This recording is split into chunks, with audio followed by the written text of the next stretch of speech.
தேர்தல் ஆணையர்களை நியமிக்க தடை விதிக்க உச்சநீதிமன்றத்தில் மனு அளிக்கப்பட்டுள்ளது.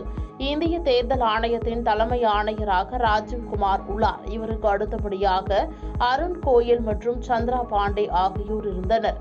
சந்திரா பாண்டே கடந்த வருடம் ஓய்வு பெற்றார். இதனால் 2 ஆணையர்களுடன் இயங்கி வந்தது. 2 ஆணையர்களும் தேர்தல் தேதியை அறிவிப்பதற்கான பணிகளை துரிதமாக செய்து கொண்டிருந்தனர்.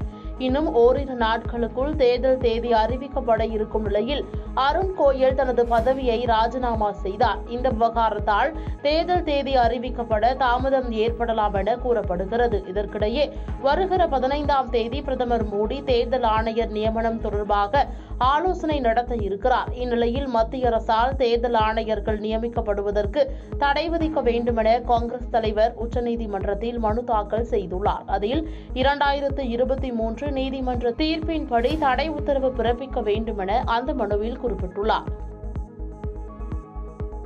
பாதகம் செய்பவரை கண்டால் நாம் பயங்கொள்ளலாகாது பாப்பா, மோதி மிதித்து விடு பாப்பா, அவர் முகத்தில் உமிழ்ந்து விடு பாப்பா.